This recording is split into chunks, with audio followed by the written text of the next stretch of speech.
What's up and welcome back. I'm John Stark from MacTheMovieGuy.com, your favorite blind film critic, and I'm wrapping up this new second look at the Planet of the Apes trilogy that we had that closed with Matt Reeves, the Caesar trilogy, you know. And this is War for the Planet of the Apes. I already said it's directed by Matt Reeves, and it stars Andy Serkis, Woody Harrelson, and Steve Zahn. And I forgot it had Steve Zahn in it. My bad. Until now. And that explains a lot. We'll get into that. But first, click subscribe, because I want to be able to tell you about Factor 8 and what are some of those other the other ones that people are hyping. Better me, better help. I don't know, stuff like that. I want to I want to be able to tell you about my food plans and like hair care products and soap that I use. So the only way that I can ever do that is by you clicking subscribe. War for Planet of the Apes. It's funny because it's been a minute, and honestly, I think I've only seen this film once, and I don't know why. I don't know why I've never rewatched this film, but because of that, I had totally forgotten about something that was in this film, and I totally forgot there's one thing about this film that I don't like, and it did, and my original review and everything reflected this, and I didn't give it a perfect grade like I did the other ones. And so even though this is a feat and visually stunning, I remember what it looked like, and I was just like, damn, the stuff that they did with the snow falling on the fur, and how you could see the snow just kind of sitting on the fur and resting. It was beautiful at the time. And one of the reasons why I think Andy Serkis deserves an Oscar nomination for his motion capture work is because, as much as I love Steve Zahn as an actor, I don't think he was good in this. I don't think he's good as Bad Ape.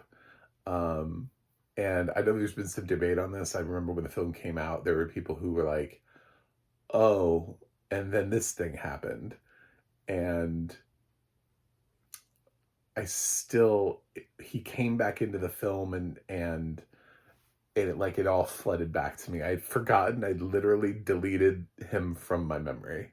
I remembered this film. I was like, oh, Woody Harrelson's really good in this. I was like, this is a fantastic film. Like, what am I missing?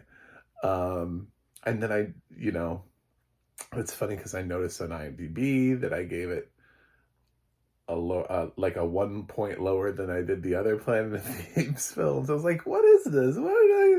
How did this film get like a minus? What did this?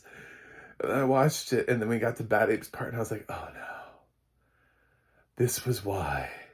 And it's funny that like my brain created like they always say like with trauma that sometimes they create like a wall around something so that you don't have to remember it.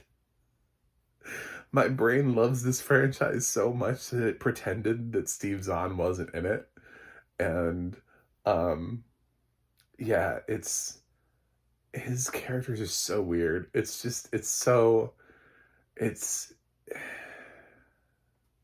the work that the other mocap actors have been doing, and I get he's supposed to be different, and he's supposed to seem, because he learned differently. He's a zoo ape, and they're trying to do something interesting there. I think Steve Zahn has given some great performances over the years, over his acting career. This is not one of them. He, if anything, makes more of a case for why Andy Serkis is the GOAT when it comes to mocap. Why he deserves to be nominated to become... He deserves to break that mold. I've said this in like every single review. He deserves to be the one. I know actors are so reticent to nominate somebody for motion capture work, but it should be Andy Serkis.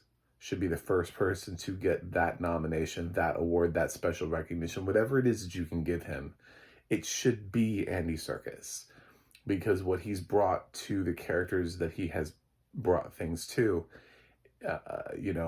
reaching all the way back to Gollum, they're fully rounded characters. He's not just mocapping background characters. He's mocapping these really complex characters with full emotional ranges.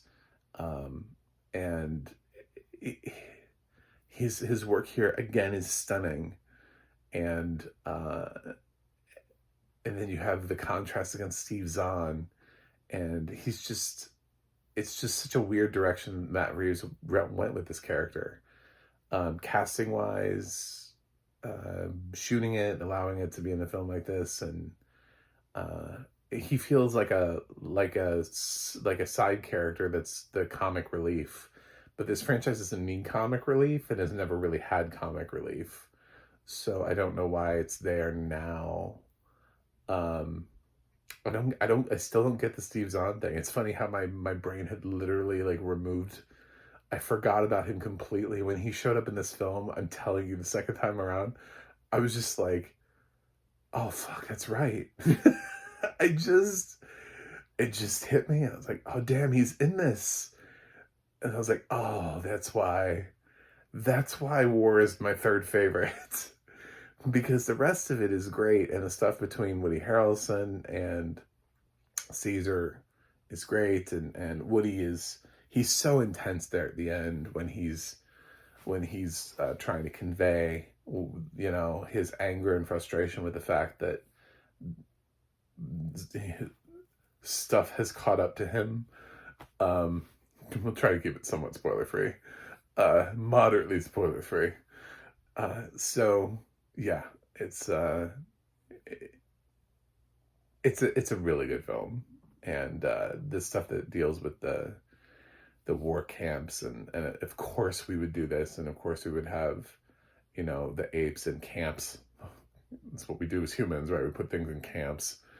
um so yeah, it's there's a lot that we do here thematically. You get really attached to the other characters too. Obviously Maurice has been around forever, but Luca, the gorilla, has some really nice moments, and Rocket has some nice moments as well. So the others that are following Caesar on this journey both have some nice time. Then the little girl, that they pick up along the way is she's nice too. It's interesting because we see like sort of like feral humans who can't talk later in Kingdom, and this little girl is just like a little girl who's mute. Basically, she's not like her mind still feels like it's there. Like she understands concepts and everything. She just can't speak. So it's interesting how the simian flu has affected people in the beginning. And she's also not like bleeding from the eyes and the nose like everyone else is. So um, she just doesn't talk. Yeah. So it's pretty cool. Anyway, I think this is a great film in many ways. It just has just this one thing that I don't like.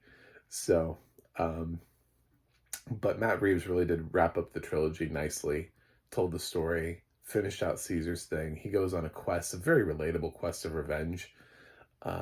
And, you know, it's, it's probably the most human thing he's done so far, is to put himself in this situation.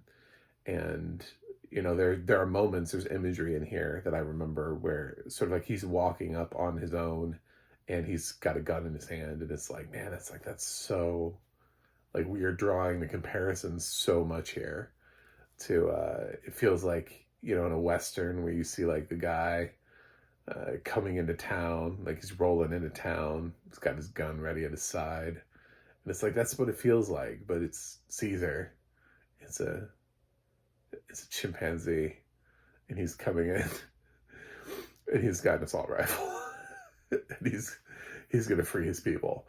Um, yeah, it's this is a fantastic trilogy, and it was a blast rewatching it. The audio description here, deluxe, done by Jedediah Barton, obviously, again, terrific. Um, Lots of things that are visually specific. Obviously, he can't like go into like just sitting there and explaining to you like the detail of which the VFX team really went into, and how realistic, because they've never looked more realistic. Even the people who have seen Kingdom sort of, I think, have mentioned the fact that even though Kingdom looks great, it's like 2 steps back from War. War just, I don't know, the way that their fur matched the snow, and it's freaky how close to realism it was. So, all that being said, yeah, remember, there's still a lot of characters who communicate only through sign language. They don't all speak like Caesar.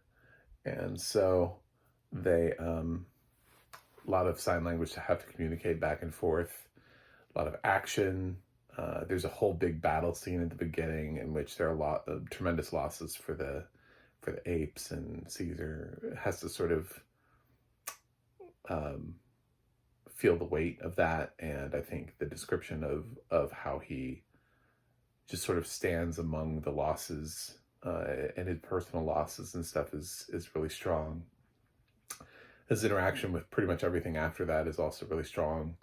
So, yeah, this has been a series that I've been incredibly happy with the audio description. All 3 films I thought had extraordinary audio description. Everything that I remembered about the film.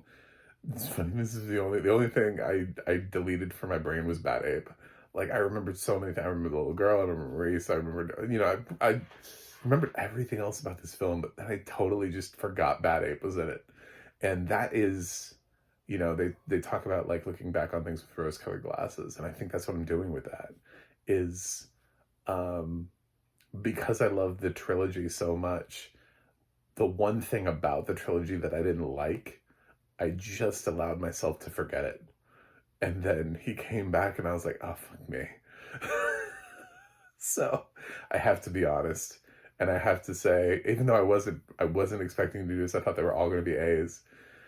I'm going to give War for the Planet of the Apes an A-, because something else should happen with Steve Zahn's character. I'm not really sure what, if it's casting, direction. I feel like Steve Zahn's the kind of actor that if you just give him different direction, it's one of those things that Matt Reeves should have looked at and been like, is this working? I don't know. I don't know if this is quite hitting the way I want it to hit. Let's try something else, Like, I feel like he's a good enough actor that if you had just given him a different note on direction and told him to do it differently, he probably would have come in with a different flavor performance. But, yeah, it's really goofy. And it's so odd in the middle of this film to have this goofy character there. It's like, we don't need comic relief in this. So anyway, that's it. Thanks for joining me on this journey. And I've now done those Planet. I would do Charlton Heston ones, but they don't all have audio description. I don't think any of them have audio description. And I haven't actually seen them before, so just be sitting through 5 films and giving them all unwatchable grades. I'd rather wait on the offside chance that at some point they'll get audio description, and I'd be able to review them properly. Don't make me watch that Tim Burton thing again. Anyway, thanks for watching, thanks for subscribing, and I will see you guys on the other side.